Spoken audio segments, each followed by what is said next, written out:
আজকে বিকেলে বাড়ি থেকে বেরোতে ঘড়িতে টাইম দেখি তখন 3:22। বাড়ি থেকে গাড়িটা বের করে গাড়ির চাবিটা নিয়ে স্টার্ট দিতেই আরম্ভ করলাম কালটিকুড়ি যাবার উদ্দেশ্যে। কিন্তু কালটিকুড়ি আমার গ্রাম থেকে আপ ডাউন রাস্তা ছিল প্রায় 22 কিলোমিটার। কিন্তু আপনারা কম বেশি প্রত্যেকেই জানেন আমার গ্রামের রাস্তা খুব একটা ভালো নেই, তাই ধীরে ধীরে যাওয়ার জন্য অনেকটা সময় লেগে গেল। কিন্তু শেষ পর্যন্ত পৌঁছে গেলাম মাহাত্মপুরের বাস স্ট্যান্ড। আর এই যাবার পথে প্রথমে চোখে পড়লো এই চাচার চায়ের দোকানে বসে আছে কিছু বয়স্ক মানুষ, তাই তো আমিও গাড়িটা সাইড করে একপাশে লাগিয়ে দিলাম। প্রথমে এই চাচার হাতে 10 টাকা দিয়ে আমি 1 কাপ চা নিয়ে বসে বসে খেতে আরম্ভ করলাম। আর আমার চাটা খাওয়া শেষ হলে কাপটা ফেলে দিয়ে গাড়িটা স্টার্ট দিয়ে আবার আমি যেতে শুরু করলাম। আর ওখান থেকে কিছুটা পথ আসার পরে আমার গন্তব্যে পৌঁছে গেলাম কালটিকুড়ির মোড়। কিন্তু বাস স্ট্যান্ডের মধ্যে একটা দোকানপাতি কিছু নেই, তাই তো সোজা বেরিয়ে গেলাম। আর গ্রামে ঢুকতে আঁকাপাকা পথের মধ্যে একটি সুন্দর ঈদগাহতলা।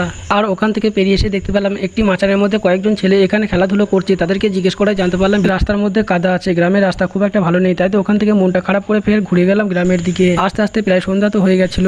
আর এসে দেখি আমাদের মঙ্গলকোটে ঘোড়াশহীদ আস্তানার মধ্যে কিছু যেন একটা হচ্ছে। আর তাদের এই দেখতে দেখতে আমরা